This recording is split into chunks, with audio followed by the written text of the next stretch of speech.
Moi, c'est Maître Baudry Tété, mon ama Boudo Kiaï, mon ama Tété à Solo, né ici, grandi ici. 7 fois champion de Kinshasa, 2 fois champion d'Isaïe, acteur de cinéma, on a sali 2 films dans Maître Bertin Bantou, on a film Papisa Moutoumi Tchoko, et puis ça, son motif, le président Marshal Mobutu Wabanga, Salingaï, Maître Baudry. Voilà, Maître Baudry, tu as que la même initiative pour le bas de la salle, pour la jubilé, il y a anciens sportifs, nous sommes des franchement, l'idée est très très géniale. Ceux qui vont venir à Eric Manzaka, mettre Ligo, une idée ils allaient initiative bon parce que les autres ont abandonné. Par la tête, tout ce qui est là, tout le cancer, absolument que là, vient à l'issue Samouzou. Samouzou, il y a un grand quartier, calamité, donc il y a tout à 5 sarabs sur la tête. On a des traîner dans les dingues, on va vivre avant, on va faire tout ce qui est là, Samouzou. Na karaté ngai to kina shay dokis musakufa na judo ils a afuluta mettre afuluta des balions spadali alors on a idée on a exact to gotro au moins ce qui va jouer on sait que ma pamboli elle a d'abord donc on a c'est bien une idée on mettre afuluta à col to col déjà surtout qu'on a sous-souté to buna azala qui médaille d'or na jeu yazai kala et puis il y a plusieurs fois champion de Kinshasa. Mais le rôle est de combat. Tout comme le rôle est de bazar, n'est pas le bazar à maman na ban. Alors tant que ban bazu idée ne mon ban ninga bazar na photo na pesi bango na pamboli mingi izali idée mo ya bien. C'est bien non. C'était déjà mettre Manzaka na bazar mo ibé. Ah ba Eric Manzaka ba mettre Ligo na bingi ba mettre des moutons ba élève na des moutons ba mettre bazar ebele ba na photo ba mettre ni mon akizazi wana sa jido. S'appelle qui encore bon bah cafetier chimanga basakuna va mettre belé en tout cas musuboli bisaka ba fungi va mettre diamant mawete va mettre donc mateteza donc bazate me belé ba koya ko yinanga pamba na bengi va mettre news surtout bana matete news surtout ba bomba matete elle est britannique je comme le cesser le feu juste tant to yaka to ndeko moto na ba combat moni na pesi ba ngolo ngoni ya trop to zali wana chose la gaba suite na bino faut bomi pesa na ba idée o nous surtout ceux qui bo sali moi logo et monani bo tindeli biso faut se faire avoir to quoi parce que mboke za passe afuluta azo sala baza ba moité azo sala boute azana mamba sécurité salaire ba longezate asa un peu convalescent bo dit que sala qui paralysé maintenant il est un peu convalescent donc bo sala moi logo moko pour que biso ba grand maître ba Baudry Tété oyo to si meloko wana pour que vous savez, ça me saoule à celle de poids. Va faire ce basali, va faire somida. Ce qui est le va somida va y avoir un sport. On va savoir que mina va diwaz. Diwaz qu'on travaille pour organiser par combat. Il y a karaté, il y a monique. Et le va y avoir donc batika bisoté, basim babiso. Mais tout cas là on a vu ça me saoule autour de sport dans ma tête. Mais les acteurs y a sportifs, ils ont tout, artistes, comédiens, musiciens, tout, basangala. Ouais. Nazo senga na pas na poto news surtout. Na bazana kino bazana poto. Surtout na poto ko idée on est outil na poto. Pas na Belgique. Na sengi bem na mona na Dédri, Tété azakuna tiapua oyo za mona matete, boto na matete. Donc bo tiapua ne logwana ba nani ba big boss lycéen, ba nani ba Sadji la ko belève na basakuna. Ça là effort vraiment beaucoup de ressources moyens pour que tout ça va calico tout sur place ça la louer tout sur place bureau votre presse vous allez me presse la communauté presse ça il faut que base sur ce poids mais là on a ils appellent une idée très très géniale alors on le 3 novembre ah la contrôle qui tout on a 5 bana tout ya auto bana Londres bana Belgique bana France grand maître la binoye au Baudry Tété mon ama azo senga bino boya bokita bosangana bochama maboko ba mettre Chiro ngo c'est mettre Chiro Masakidi surtout mettre Chiro Masakidi moninga ya mettre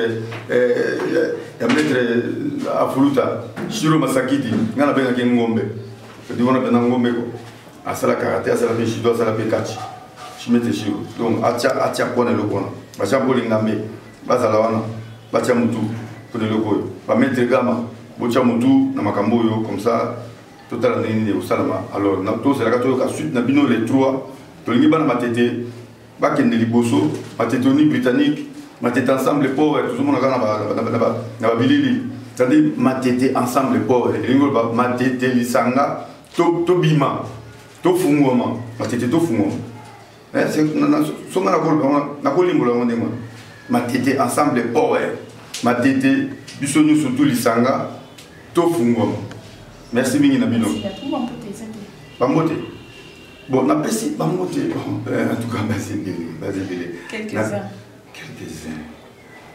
maître Demuto, maître Ligo, Eric Manzaka, maître Gabon, maître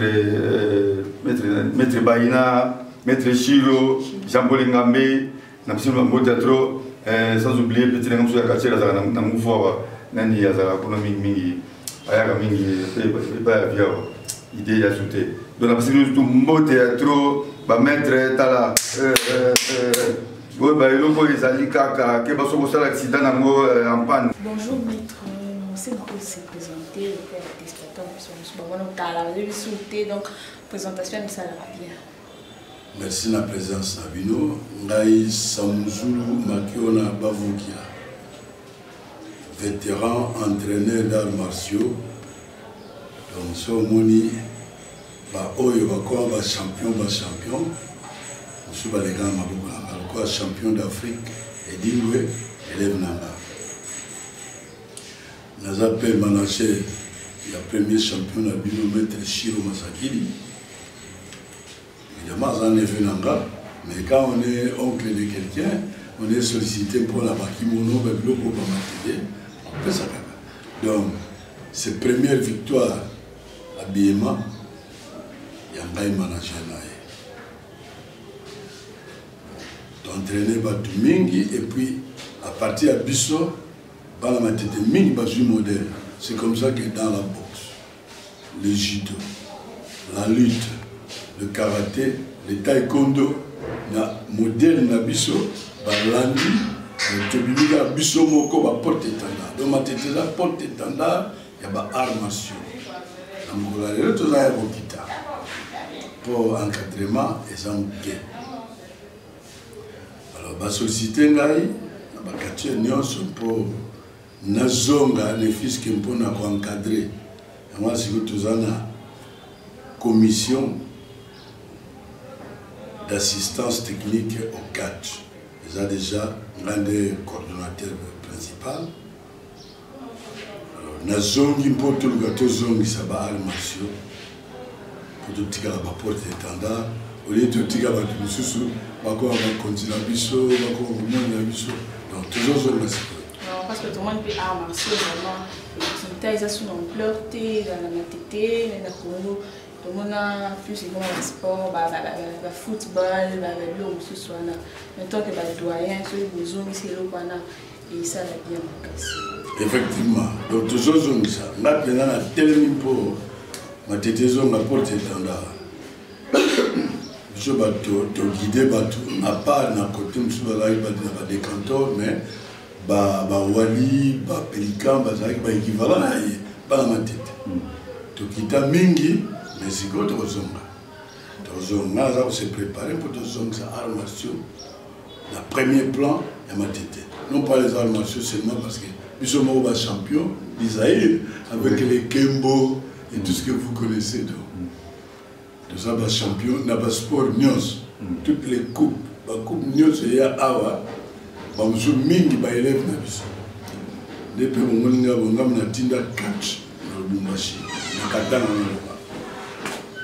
Parce que nous avons tinda Jimmy Doula, Jimmy Doula, paix à son âme, nous avons moqué Bandido sur le roi de Matraque, nous avons tinda à partir de la présence de les 4 écoles de la Katana.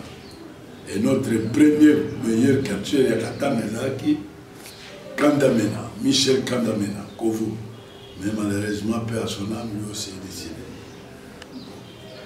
Comme je reviens à la page, Nabandela Babiloko, Salam pour toujours me sous pour détendre. Donc vous avez déjà un moyen pour soutenir le bazar déjà. Bon, bazar na poto gloire à eux parce que ceux qui battent les boko, ils sont à Tauzana moyen. À Tauzana moyen. Mais au Biloko, Biloko est prix inabordable.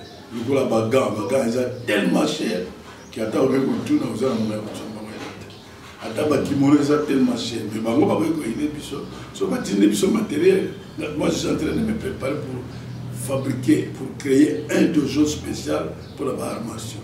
On se va s'occuper de biso so ba aider biso et vous allez très bien. Bien avec que ba ba ça. Bien peu ba ça la jubilé il y a mettre la flûte gloire à Dieu. Je serai très content. On peut s'appeler coup de main. Benga ba ninga nyonso ya ba armation pour de côté bon Shaolin a autre chose à l'angaya mais bon malheureusement l'homme va kundaki maman na komi kuna te parce que dans la sonde présence n'a pas été nécessaire mais c'était pas possible na ndimika to ça l'interview parce que na bolo bate boya lo kuna quand la sonde sera arrivée mais Shaolin a yakia donc pour le moment Aza a Bolanda Pengai donc Ayak spécialement pour la Colomba tomatisa les sous-catch comme c'est eux qui ont le quoi bango batu ba utina idée wana to dicter bango eloko ba ko salate pozo muta bandili kambu c'est que à se préparer en conséquence mais ba oyo nanu bazui contact na bango te malamu bango ba solliciter bango non pas seulement bango matete na kaya boye mais ba ko pe ko benga ba sportif nyonso oyo au Kinshasa parce que mingi baza ba élève na biso ya Kasavubu ya Bandal mais mingi la plupart baza ba élève na biso ils peuvent venir à la rescousse pour l'organisation des acteurs. Le mot de la fin, gloire à vous autres, parce que vous êtes les porte-étendards et parmi nous vos alliés. J'aurais voulu que vous continuiez vos salaires forts pour sport Nabiso et Mata. Et bien, on a tête particulièrement pour tout le monde porte-étendard, il y a des arts martiaux. Il y a des nyonso, parce que nyonso. Bon, si on a dit que tant donc,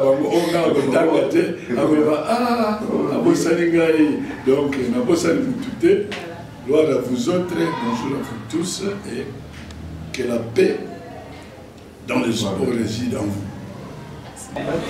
En tout cas, bandeko bana bino bozala poto bozomona ndenge tozali na sepeli mingi na yoki kebolingo bosala eloko moko mpona fuluta parce que fuluta c'est un grand zitoka na matetao balingi bamettre mefa bosunga vraiment bosangana tozali bana mboka moko. Bonjour, bon, alors c'est présenté Ngai Maître Hit, ceinture noire na judo et jiu-jitsu 4 médailles Karakaka nazali moto na vandi mingi donc na kati ya judo ces hommes makamba judo tuni ngai on a pena donc matete mobimba donc va bien par ça na ko badongi le les ali kambu ya jubilé ya maître fuluta to sepeli na initiative wana ezali sepeli so mingi pena donc parce que maître fuluta za moto ya former ba tulika donc ngande nazawa de to tambola maître fuluta makambo belé to sali nayi bato bamonaka kutu dire ngana etwani non il y a zali niveau likolo de travail aza maître formé biso to formé ba mais maître fuluta donc grand compétiteur asali makambo belé na kati ya judo na on a sepeli pour la bana poto baza na bulu wana kosalisa jubilé ya maître fulu to sepeli mingi to senga ba maître japonais bana matete presque bazala kuna ba maître chino ba maître baina ba maître belé ata ba Johnny Bouder faut que ça là donc ba Kenji ba maître Kenji tout ça là ba misusu na tangi te bosé belé surtout pas na matete le boy pété matete bosanga te à part ça donc tout ba kini mobimba o baza kuna na kata ni ba sportif na ba discipline misusu bazanga te na kambo biso toujours compter nango que c'est peu mingi na acte wana ça talaka mettre fou ndinga za wana mo biso ko tomona ki jibila mo fallait ko benda yeza la sant kuna mais ko la ko tibulu kaka bino ko sala ngo kuna tout le monde bazo le kaka il fallait ko benda yekuna mais ezari okani ba wana za na ka rencontre ba sala Raconte. Ah voilà. Pourquoi les alliés qui barouillaient, c'est que la mine est le 3 novembre. Voilà, et 3 novembre, on a Bruxelles, on a ma tête nyonso, beaucoup de la Kunobosanga, Maître sacré, ça n'a pas sani yote ko zanga te penda. On a pas droit penda. Maître Fouli yemo kodongi. Azane sengomili ya likamwana. Ah, Maître Fouli na ko ndala yete. Wana la kido soba koti. Te bika do be point. Ipon. Yeso ba koti. Ba compétition ku tulere zakina ba kilitrana kuna. Hein? Wana biso to dana na niveau ya moi. C'est une compétition.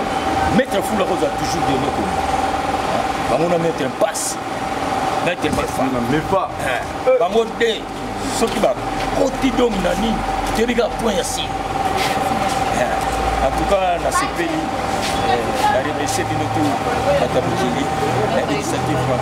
Bonjour madame, mademoiselle. Je m'appelle Maître Lodo Allé, Jean-Jean. Je suis un des grands sportifs de Matete. Je suis un judoka du club Ouragan, le premier club de judo de Matete. J'ai commencé le sport au 27 septembre avec le maître Namaza et plus particulièrement certains judokas comme maître Fuluta, maître Mpassi, maître News et j'oublie pas maître Baudry et maître Ig et les autres. J'oublie pas aussi maître japonais qui est en Europe et Kenzi aussi. Voilà, wow. certains éléments de club Ouragan. Il y a aussi maître Chir aussi. Il y a une initiative de Matete qui habite en Bruxelles, Europe. Ils ont songé à faire des journées pour mettre à Fuluta.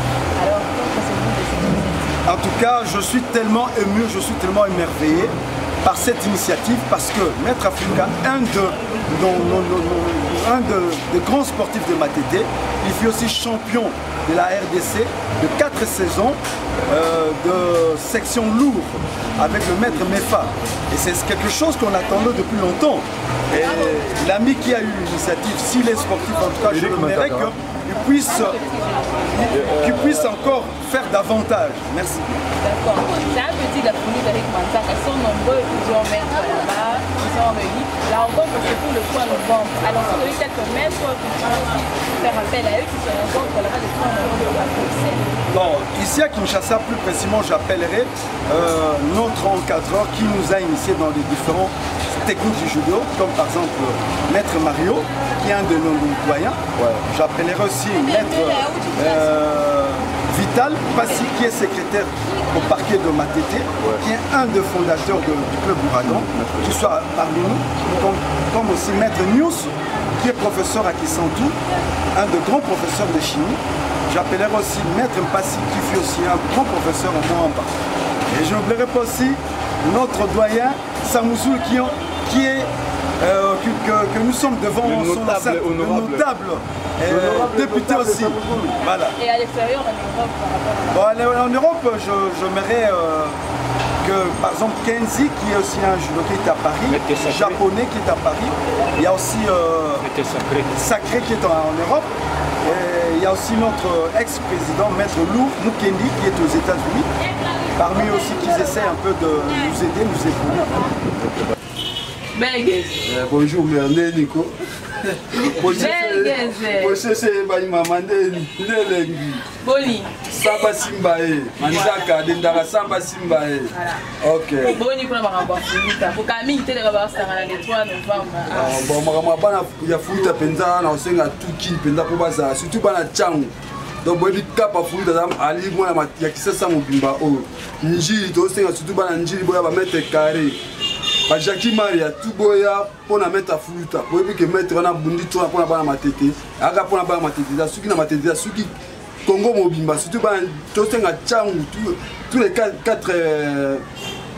d'ici to na funa to na moamba to na changu donc to senga ke ba tout baya pour na jibila mettre Fuluta wana grand mettre na biso so to ticket surtout na senga mi papa Verkis.